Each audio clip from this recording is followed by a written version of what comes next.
Olisiko sulla Vesa mitään uusia kohteita myynnissä? No itse asiassa kyllä on. Löytyisikö joku kiva oma kotitalo? Just sellainen löytyy. Se on kannustalo Rauhala, 3-kerroksinen ja siinä on vielä mansardikattokin. Millaisella sijainnilla? Sijainti on tosi hyvä. Se on Sipoon Martinkylässä. Se on 20 minuuttia lentokentältä ja puolisen tuntia Helsingin keskustasta. Mahtuuko isompi perhe? No todellakin. 3 kerroksessa melkein 400 neliötä tilaa. 4 makuuhuonetta pelkästään yläkerrassa ja sitten keskikerrokseen saa vaikka kirjaston tilalle 1 makuuhuoneen lisää. Kodinhoitohuoneen yhteydessä on vierashuone. Jos alkaa pyykkien laitto väsyttää, niin siinähän voi ottaa pienet nokoset ja jatkaa sitten taas kodinaskareiden parissa. Mitäs kylppärit? Olisi hyvä, jos niitä olisi enemmän kuin yksi. No se yksi löytyy siitä päämakuuhuoneen yhteydestä. Sen lisäksi on toinen vielä siellä yläkerrassa ja kellarissa löytyy sauna ja kylpyhuone. Onko mitään semmoista niinku hyvää harrastetilaa? Alakerrassa on harrastetilaa tai jopa ihan yritystoimintaa varten oma huone. Kyllähän takkahuoneeseen aina yksi valkokangas mahtuu.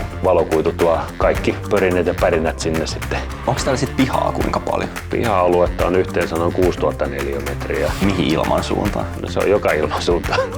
2 auton lämmitettävä autotalli sekä 2 autolle autokatospaikat. Mahtuuko siellä autotallista tekee muuta, jos siellä on ne autot? No siellä on 34 lämmitettävä työskentelytila sekä sitten varastotilaa saman verran. Tämä koti on semmoinen kokonaisuus, joka tarjoaa sitä rauhaa, laatua, tilaa, mihin moni koti ei vaan pysty. No siis tää onkin aika kiinnostavaa, mutta löytyisikö täältä vielä semmonen, tiedätkö? Onhan tää se lämmitettävä leikkimökki.